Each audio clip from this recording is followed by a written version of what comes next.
magandang gabi po sa lahat ng Pilipinong nakatutok sa atin ngayon. Ako po si Harvey Lantikse at ito ang Basta Dabawen.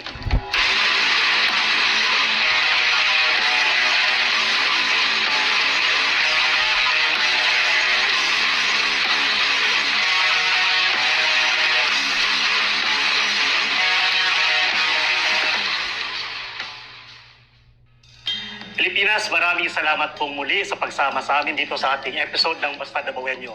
And allow me to introduce to you our guest for tonight. Mga suki na po natin dito sa programa. Una na dyan ang ating congressman mula sa 3rd District ng Davao City, Congressman Isidro Sidungap. Hi, good evening. Glad to be back, Harvey. Good evening sa lahat. Welcome back ko. Actually, hinahanap ka na ng ating mga viewers kung kailan ka ulit mag-guest. And isa ding suki ng ating programa, nagbabalik, former House Speaker, Congressman Bebot Alvarez. Maraming salamat. Magandang gabi bayan. Mayong gabi, Mindanao. Welcome back, Kong Bebot. And Pilipinas, isa sa mga iniudulo natin, tunay na maisog, former Executive Secretary, Attorney Vic Rodriguez. Magandang gabi, Harvey. Magandang gabi, Kong Sid. Magandang gabi, Speaker Bebot. At magandang gabi ho sa lahat ng taga-subaybay at sumusuporta sa Basta Dabawenyo. Yan, thank you very much. Attorney Vic, welcome back. Kong Bebot and Kong Sid. No, it's a reunion na naman natin dito. And marami tayong gustong pag-usapan. But naalala ko lang, since I mentioned Maisog, actually we just celebrated, 1 year ng Maisog natin, ano? January 28. Correct, oo.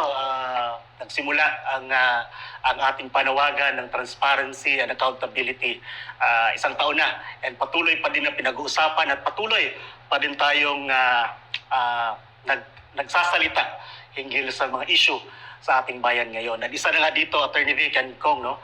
Itong budget pa din natin.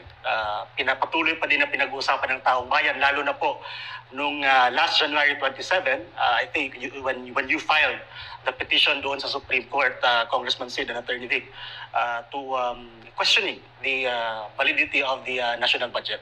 Although during the last episode, si Congressman Sid was able to give us an overview. Now, since you're here, Attorney Vic, please to remind our fellow Filipinos, why did we take such moves, sir? Bakit tayo narating ngayon sa Supreme Court? Kagaya ng nasabi mo, Harvey, tuloy-tuloy yung ating panawagan, humihiling ng transparency and accountability. At napaliwanag na rin ito ni Kong Sid nung huli ninyong episode.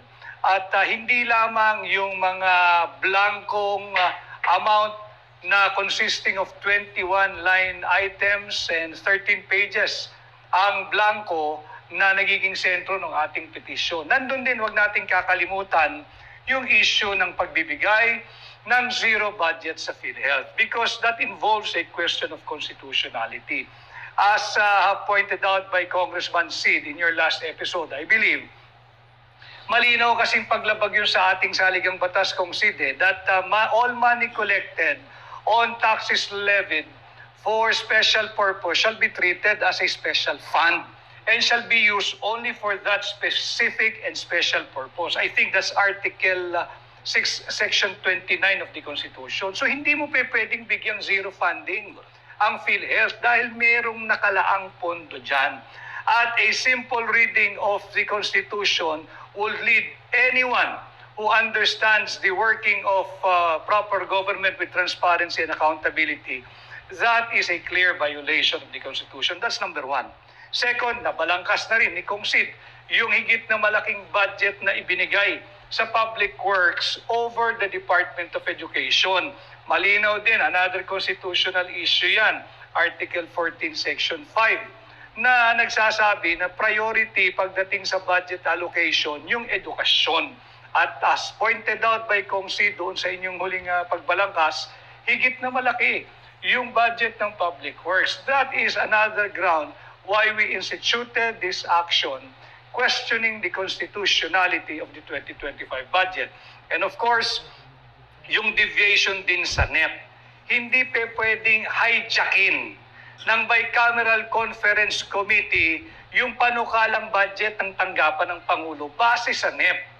And I have to keep on mentioning the guru because he was the former chairperson of the Committee on Appropriation Nabalangkas na rin yan ang mga dokumentong kalakip ng NEPA, yung President's Budget Message at yung BESF, yung Budget of Expenditures and Sources of Financing.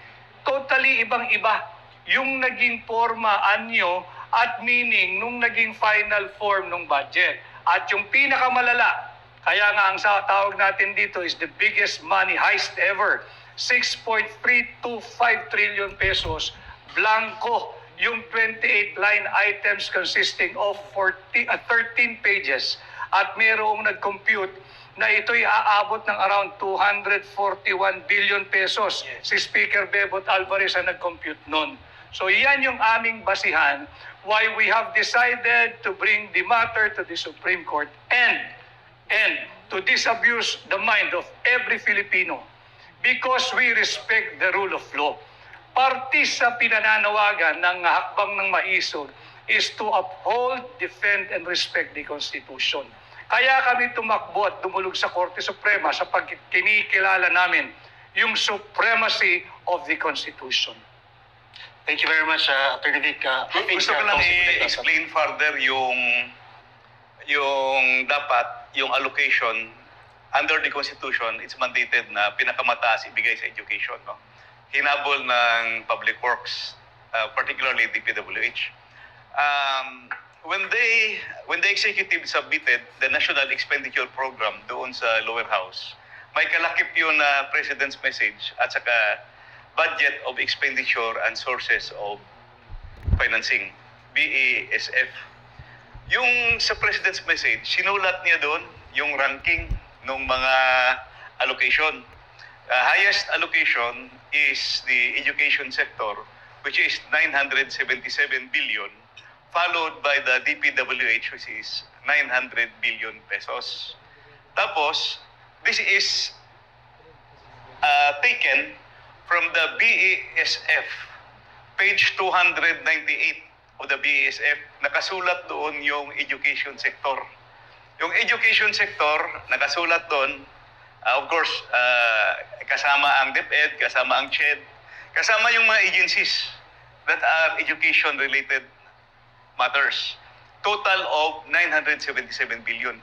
The same amount in the President's Message in page 13. At saka doon sa House Bill number 1080, which is the General Appropriations Bill, GAP for the 2025 budget. Page Roman numeral number 8, cited din yung 977 billion. Tapos pagdating sa BICAM, binawasan ang education sector ng 31 billion. BICAM result ito Tapos dinagdagan ang Public Works budget, DPWH, ng 288 billion. So kung yung 977 binawasan ng 31 billion, naging 947 billion na lang. As compared to the DPWH budget na 900 billion, dinagdagan mo ng 288 billion. So 1.188 trillion. So kahit anong arithmetic pa o kahit anong mathematics, plus minus, hindi talaga ma-explain.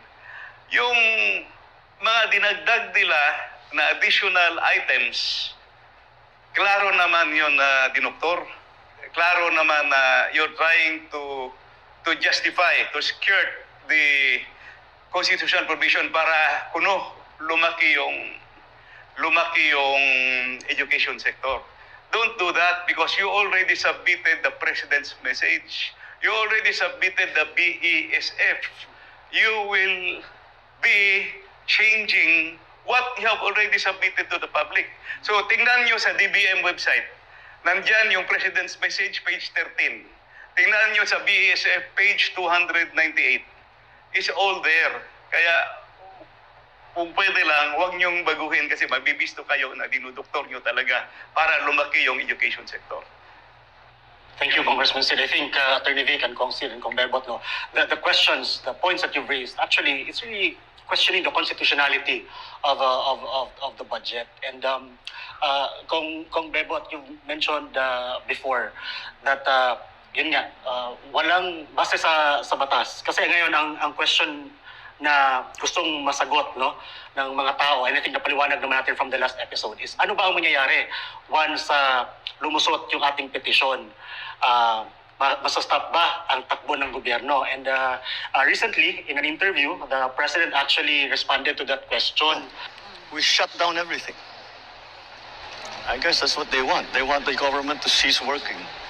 So yung matuloy yung kanilang mga destabilization na ginagawa.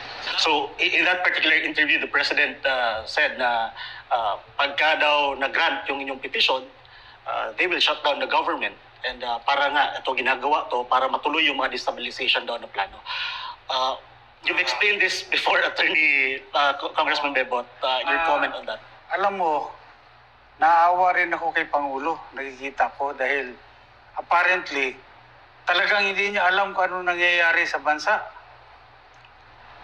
Kung pinag-aralan niya, naging congressman yan, naging senador pa yan, dapat alam niya na kung hindi halimbawa na-declare na unconstitutional itong 2025 budget, magkakaroon ng reenactment ng budget nung nakaraan taon.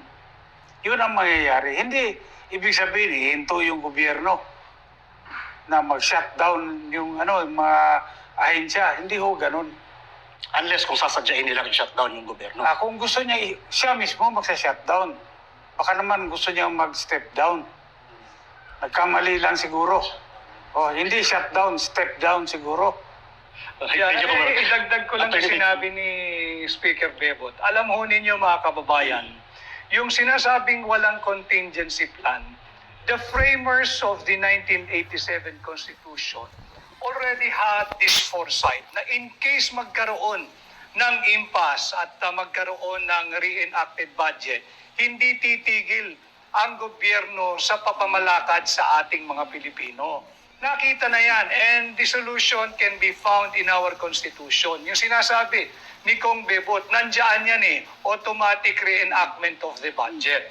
So even if any administration will have no contingency plan, our Constitution already provided for a remedy in the event mangyari yung wala namang may gusto nito When we filed it, not even Kong Sid, o yung mga kasama nating mga batikang abogado. Kaya lang, hindi mo naman pwedeng palagpasin itong talagang napakalaking kamalian at pagsasalaula sa ating saligang batas. Yun ang ating ginagawa. Tinutuwid natin yung mali ng mga mangbabatas na nagpasa ng isang blankong bicameral conference committee. And we were surprised. I and Kong Sid, we were discussing, pati si Kong Bebot, we were surprised really. How come it was the executive department who initially reacted and said that we are spreading false information, malicious one, and they even addressed President Rodrigo Roa Duterte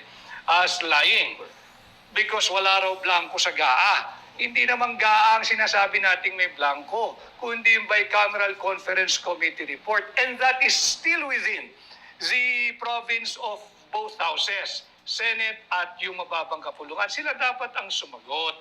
Kanya nga, sabi natin, once and for all, di dalhin na natin ito sa Korte Suprema. Pakita natin sa Korte Suprema talagang blanco.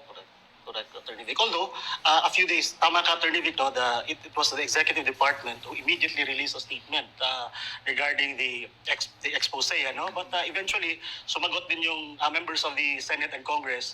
Sumagot ng problema lang, nagkaiba-iba yung sagot ngayon, so nalito ang tao. And binalik nga natin dun sa usapin na what you were questioning is actually yung blank item sa bicameral report. Kasi initially, ang tinumbok nila yung GAA. And recently, actually, in event sa Cebu, the President himself even made another statement na he mentioned na until now, they can't find the blank items in the GAA. Although ilang beses nang pinag-usapan at napag-uusapan ng taong bayan na yung bicameral report nga, pero bakit ba pabalik sila ng pabalik doon sa GAA, Attorney? Tayo ba ang may kulang sa sinasabi natin or hindi pa nila naiintindihan ano yung problema? Ako from the point of view of legality, at lawyer, mahusay na lawyer dito si Speaker, alam ninyo, pasalamat nga kami ni Kong Sid because they're making the case a lot easier for us.